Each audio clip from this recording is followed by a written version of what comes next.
This is God. Don't you blame the movies! Movies don't create psychos!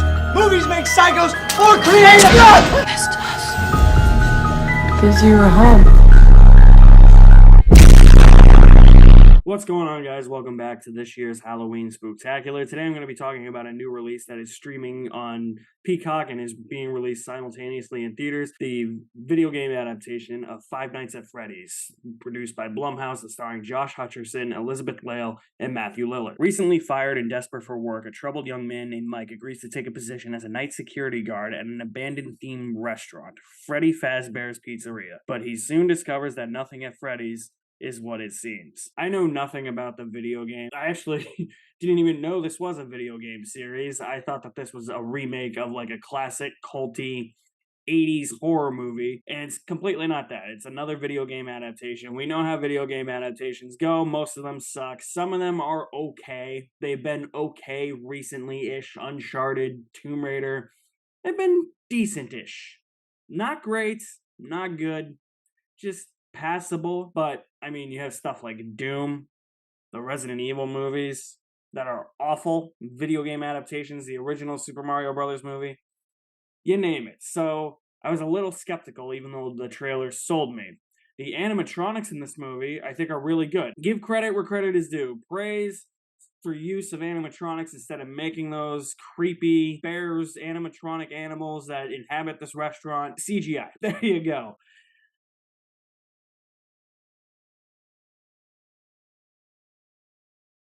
I don't know if I can think of anything else I liked about this movie. Boring is an overused adjective and kind of a lazy way to describe a movie, but that's how I felt during this entire runtime. Man, the sequences with the animatronics are very far and few between. There's about 3 sequences of them, and the movie doesn't even focus on them all that much. Like, I wanted a movie where the animatronics were just gonna kill these people that were stuck at this themed restaurant for 5 nights. Like, I literally thought it was just going to be, they stay there day and night, they can't leave, and they got to fight off these animatronics. That is actually not what happens. These people are able to leave and then come back, but anytime they come back, these animatronics come to life.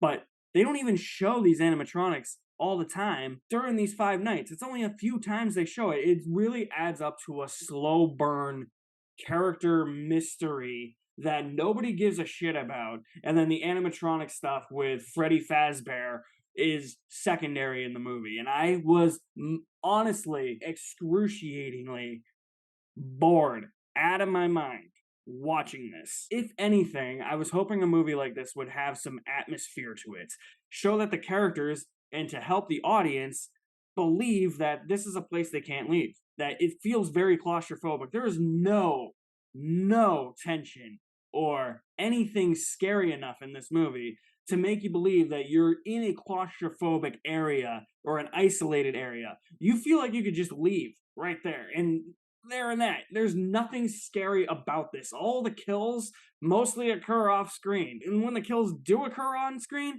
it's not a bloodbath like I was hoping it would be. It's very bloodless. It's a PG-13 horror movie filmed to be PG-13. I don't get hung up on ratings or runtimes all that much, unless if they're not justified. Like Killers of the Flower Moon's runtime was not justified. The PG-13 rating for this movie is not justified. This should have been an R-rated movie, and it should have been an enormous bloodbath. There needed to be a sense of fun to this movie. It's such a slow burn that there's no entertainment value. There's no fun to the madness here. Everything is so spread out in the movie intentionally. It's like they're trying to be some like artsy movie. This is Blumhouse, man.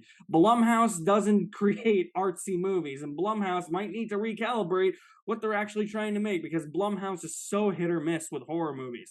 I love Sinister, but some of their other properties, like the recent Halloween trilogy, The Exorcist Believer, they gotta recalculate some stuff and be like, is this actually something that we should be producing? Will this actually be a great movie? And when you really think about it, Five Nights at Freddy's shouldn't even have a plot. It should just be, people are in this themed restaurant with animatronics that come to life. They're trying to kill them, and now they have to fight back. That should be the plot of the movie. There shouldn't be this extra baggage trying to get us to care about these characters, because I didn't give a shit about anybody in this movie. There's so many different character reveals in this movie. I'm like, that is the most predictable thing you could ever think of, And B, I don't care right now. Because A, the acting in this movie is not that good. And B, this isn't what this movie should be. I get it. Building character is a big part of what makes a story a story, but for a movie like this, it should just be expendable character. Maybe a couple of things here and there, but like it shouldn't rely solely on